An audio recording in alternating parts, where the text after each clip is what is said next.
Today, I'm sharing a fun and festive sewing project. We're making Christmas potholders. I'll show you how to sew two adorable designs, one with a Christmas tree applique and another one with a Dresden Plate wreath. These are all made from beautiful holiday fabrics. They're quick and easy and perfect for decorating your kitchen or giving as handmade gifts for Christmas. So let's get started.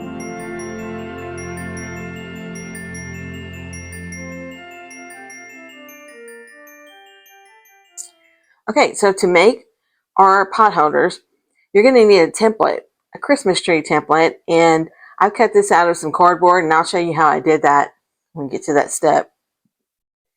And you'll need lots of festive Christmas fabrics in whatever color scheme that you like. I like these, like a dark red or cranberry color with some green. And I purchased this fabric from Amazon. It's a fat quarter bundle, and I'll put a link to that in my description below.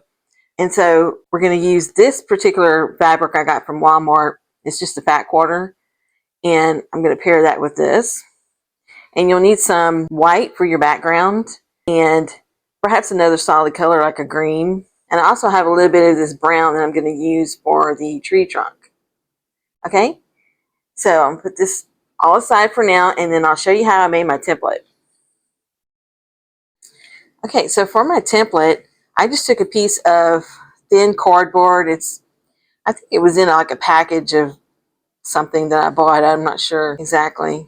Or it might have been in a picture frame. So it's really thin. But if you have some template plastic that you want to use, you can use that. Anything that has a little bit of, some sturdiness to it. So all I did was I measured it, the bottom where it was nice and straight, at 5 inches. So I just took and marked where the 5-inch marks were here. And then I went in the middle to 2.5 inches, and I went up to about 7.5 to 7 3/4 of an inch, and I marked it up here at the point.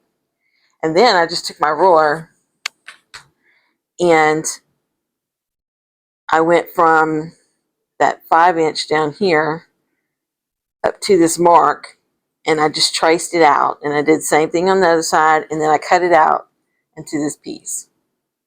So this is to help us cut out our tree once we have it all sewn together. Okay, so the next step we're going to do is take all of our Christmas fabric and we're going to make strips of them. So I'm going to cut them about 6 inches long so that they're not too long, because the bottom of our tree is only 5 inches. And I'm going to cut them at 1.5 inches. So just open up your fabric. And this is a piece of scrap that I had used from another project. And then I'll just take my ruler and I'm going to cut that at 1.5 inches wide. And so I'm going to cut several of these. And I want to use the darker colors and then the lighter colors, and I'm going to alternate them. So I'll go ahead and cut green. And so I'll keep doing that with several. And you can make different variations of, how you stack them up. But I'm going to cut the rest of the strips out, and then I'll put them together in a row so I can show you how I'm going to sew those. So I've cut each of my 6-inch strips by 1.5 inches, and I'm just stacking them on top of each other like this, and I'm going to go to the machine and I'm going to sew a scant 1/4 inch seam on each one of these, sewing them all together so that when I'm finished, it should equal to about the same height as my template, so I can use it to cut out my tree. Okay, so I'm going to go to the machine and sew that all together, and then we'll cut out our template. So I've sewn all my strips together, and then I took it and I ironed it all with the seams open so that it would stay flatter. Okay, and then now we can just take our template and cut out our Christmas tree. So I'm just going to set, because I want all these presents to show on the bottom, I'm going to place it even with the bottom. I'm just going to hold on to that, and I'm going to put my ruler on top of it so that I'm trying not to get the cardboard in my rotary cutter. Now here is our tray. Okay, so the next thing I'm going to do is cut out a couple little pieces. These are 1 by 1.5, and you can use either one. Like if you want to use a green for the trunk, you can do that, or if you want to use the brown because it looks more like a, wood color, you can use that.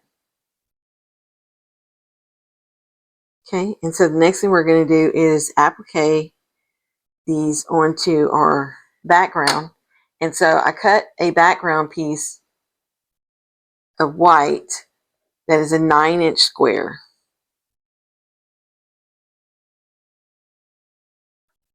And so I'm going to take my tree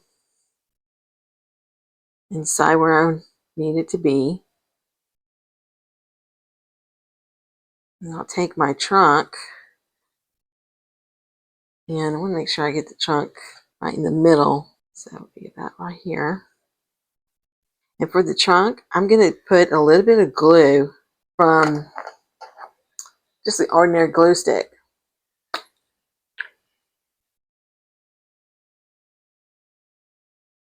And then flip this over and glue the top of here of this down over my tree trunk.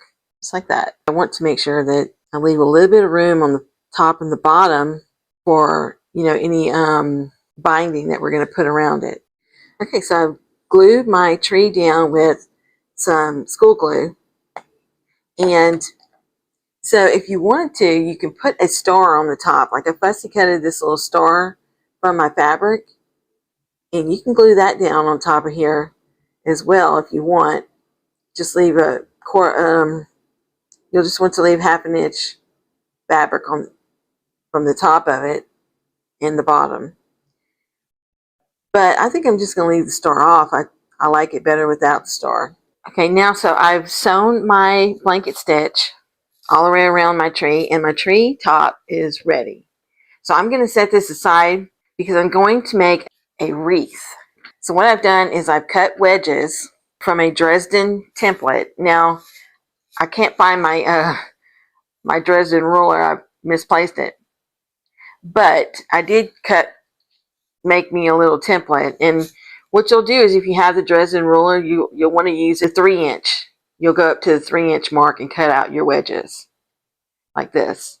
So what I did was I just made me one out of some cardboard that is 3 inches tall. And then I cut all my little wedges out, and I've already sewn them. And you'll take it to the machine, each of your wedges, and you'll fold them right sides together and sew your 1/4 inch seam across the top. And you'll do that to all of them. And then I take my scissors, and you can see I've already cut this one, but you cut it just close to like about 1/8 of an inch from that seam line on that corner, so that when you turn it out, it's going to be a little bit easier to turn out. And so I'll just open up these seams right here. I kind of mash them with my finger press them, and then turn out my wedge, and I'll use my little tool to make my point. Now I'll have a link in my description on where you can get the Dresden ruler, and it comes with this little wooden turner that helps you to get really good points here, like that. And then I just put them all in a row the way I want them to look whenever I sew them together. I'm just doing like 2 greens and then the red, 2 greens, red, in between like this, because I want it to be mainly green considering it's a wreath. And so I've got 16 of these, and I think you can take anywhere between 15 or 16 of them. So now you'll just take it to the machine and you'll start pairing them together. And sew your 1/4 inch seam down the sides like that. And I usually do like half of them, and then I'll stop and I'll do the other half together and then put the two halves together. So I'm going to sew these up and then I'll show you what to do next. So it did take 15 of these little blades sewn together to make our little Dresden plate. Now I'm going to do something different with this. I'm not going to put it on the background just like it is. I'm going to make it look more like a wreath. So I'm going to fold it in half, and I want to cut about 3/8 of an inch all the way around. So I'm going to make sure that my circle comes together evenly. I'm going to take my scissors, cut about 1/4 to 3/8 of an inch off, just following along that curve of the circle. You can see that makes it shorter. Now I'm going to turn these over so that I can get a hem. And I'm going to make it a little bit easier by putting some of my glue stick down along these edges. And I've already, as you can see, I did iron it.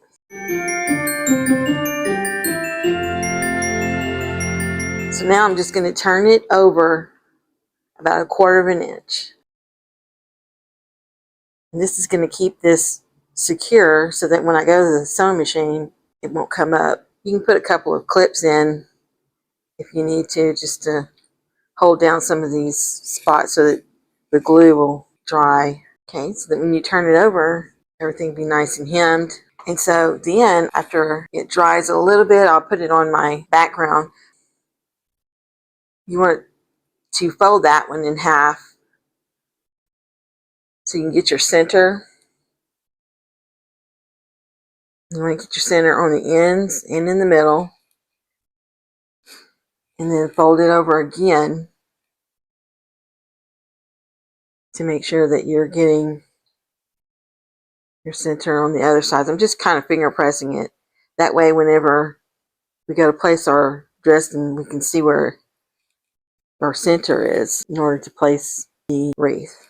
Okay, should be about center. And now I'll just glue this down with my glue stick. And then I'm going to go to the machine and I'm going to sew a blanket stitch around the entire thing again and around the entire middle to give us our wreath. Okay, so I'll do that. And then we'll layer everything together to make our potholders. Okay, so I've sewn my decorative stitch around my wreath and around the inside of the circle. And I've already put the layers together for this one, but I'm going to show you how I did that with the other one. And I basted it already. So I've got this one ready. And the back of this one, I'm doing a solid green. Okay. So I'll put this one to the side. And for the tree, I'm doing this cranberry backing. And then for my layers, what I've done is I have 2 pieces of 100% cotton batting. And the batting that I'm using is this Wrap and Zap batting because I know it's 100% cotton and it's great for any kind of heat. So the way I'm doing this is I'm layering my backing piece, then a piece of the Wrap and Zap, and then next I'm going to lay a piece of Insul Bright. Now you don't have to put the Insul Bright if you don't want to. You can just put 2 or 3 layers of the batting so that you make sure that your hands will be safe whenever you use your potholder. Or you can use, like I'm doing, put a layer of Insul Bright in the middle, and I've cut it the same size as my top because I was a little bit low on my supply. So I wanted to make sure that I did get a piece in there. And then I'm going to put another layer of the cotton batting on top of that. And then my top.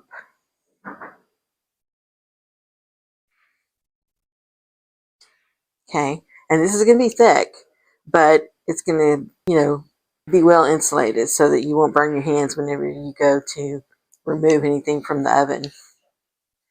Okay. And I'm also these are a little bit bigger than a normal pot holder.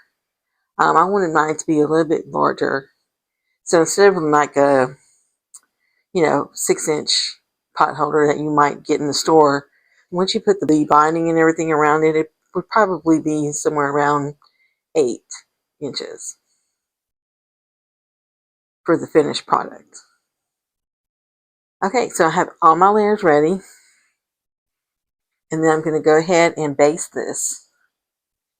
And I'm just basting it with some of these curved quilting safety pins. And just going through all the layers. Lift it up just a little bit.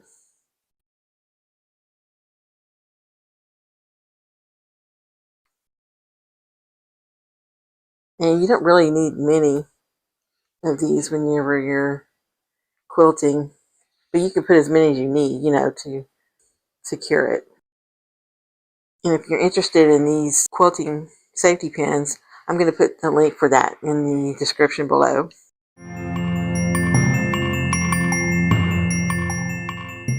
So now I'm going to go to the machine and I'm going to quilt these up. And to do that, you can do any kind of quilting pattern you want. If you want to do an all over, you can do that. You can do grids or a crosshatch. Now, I think I'm just going to follow along the edge of this tree so that my tree kind of pops out. And then I might go over where these seams would meet in between each of these stripes. And then I'll do probably like a cross hatch or something for the rest of it. Okay, and then on the wreath, I'll do the same thing. I'll go and stitch all the way around here and around the outside of the wreath so that it kind of pops. And then I'll do some straight, quilting for the rest of the white. And then for my background, I'm going to use a matching green or a black you could probably use for this, for the back. And then I'll use burgundy for the back of this one for your bobbin thread. So I'm going to do that and then we'll get to the next step. So now that I've quilted my potholders, and I quilted the other one too, and I'll show you that in a little bit. But this one is all ready for me to bind it. And so for the binding, all I did was I took the fabric that I wanted to use for my binding, and since I'm using fat quarters, I cut them about 3 sections, 3 strips of 2.5 inches, and one is shorter than the other. But I sewed them end to end like this, and then I ironed them flat, with the seams open. And then I ironed it in half, and now we've got it all ready to go. So my strip is about 54 inches. It's longer than what I need, but I needed to make sure I have some extra so that we can join the 2 ends after we bind it all the way around. Okay, so now all I need to do is, see, I'm going to figure out which is my top, so that we can put our hanger. Now for our hanger, I just cut a 5-inch piece of fabric by 2 inches, and then I folded it in half and ironed it, and then I ironed those 2 sides towards the middle crease like this, and it's about a 1/2 inch wide after you do that. And so then I'll just need to take it to the machine and I'm going to top stitch it on both sides. Okay, but I wanted to show you how I'm going to place it on here whenever I do my binding. So for the binding, you're just going to take your piece, you're going to start your binding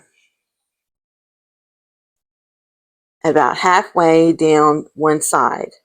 You want to leave this about 5 or 6 inches loose here so that you can join the 2 ends. Oh, and I've got it backwards. Let's see. The raw edge should be facing this raw edge. Okay, so I'll just stick a clip right where I want to start to sew. So I'll just sew it this way, and then when I get to a corner, you just want to take your machine. Once you get to about 1/4 of an inch away from the corner, I stop, okay, and then I pivot and I sew off that corner of my stitch, so that whenever I go to make the corner, you're going to turn it like this and then fold it back over,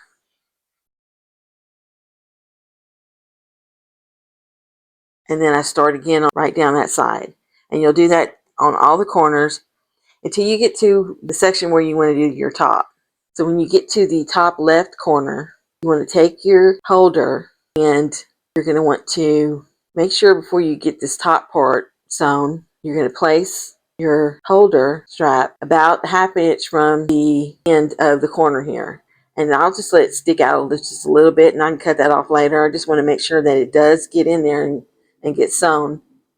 And then once you do that and you start to turn your corner, you'll take your strap and you'll twist it over,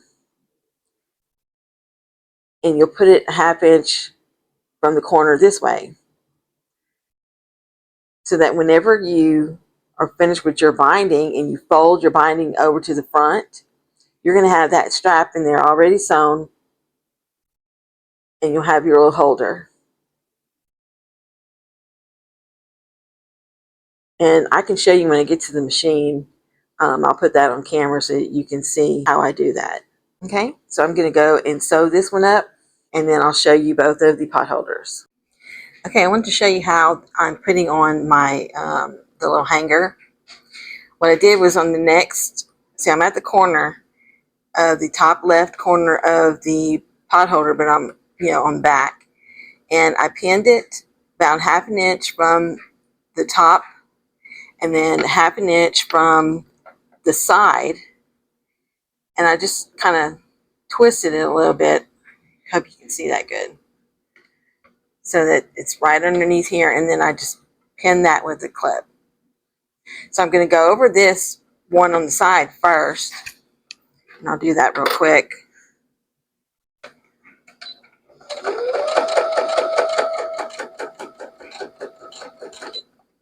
And when I get to about 1/4 of an inch from my corner is when I will sew off that corner, cut my thread, and then I'm going to turn this back and then back again to make our corner miter. Let's see.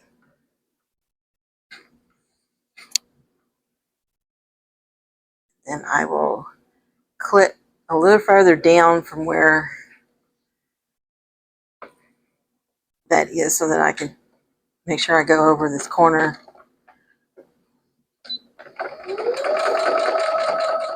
And sew 1/4 of an inch seam down this way, going over where I placed my hanger. Down a little bit more, then back up, cut that off right there, and then now we can put our two ends together. So what I'm going to do is I'm just going to come down here, and I'm going to cut about 2.5 inches, which is the width of our binding. Cut that piece off, and then I'm going to pull this bottom one up, and I'm going to cut it about 2 inches, down to 2 inches. Oh, let's see, move my hand.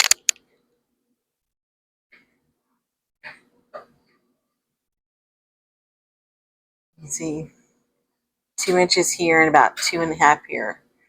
So how I'm going to do this is this top one, I'm going to open it up, and I'm going to fold about 1/2 inch or so in to make a hem,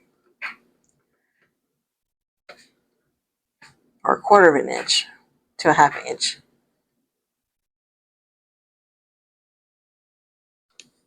So that you don't have raw edges here. And then I'm going to take this other piece, and I'm going to tuck that inside that top piece. But first I'm going to cut it a little bit more so that it's not as thick and bulky. just cut it longer first, you know, before that, so that I made sure that I had enough. Now I'm just tucking it in that top one like this.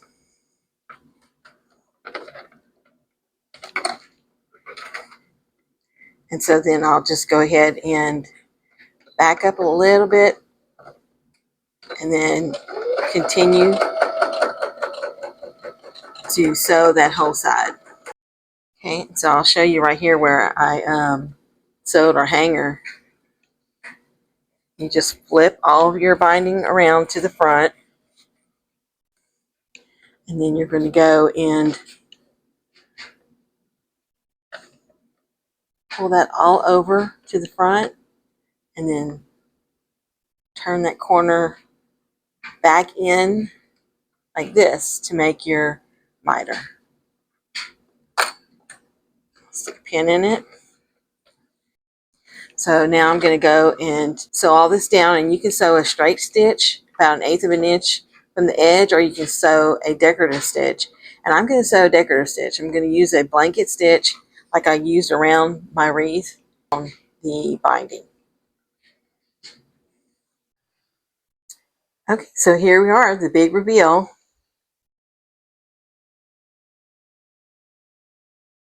These two Christmas pot holders turned out so cute.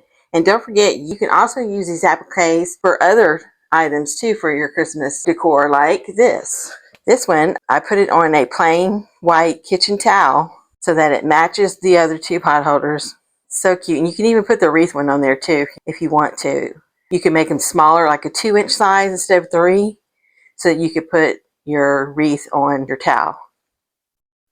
Okay friends, so that's it for today's project. And if you enjoyed this tutorial and want more Christmas sewing ideas, make sure you hit that like button and subscribe. And don't forget to leave a comment and let me know which one of these that you like and that you would be making this Christmas season. Thanks so much for watching, and I'll see you in the next video.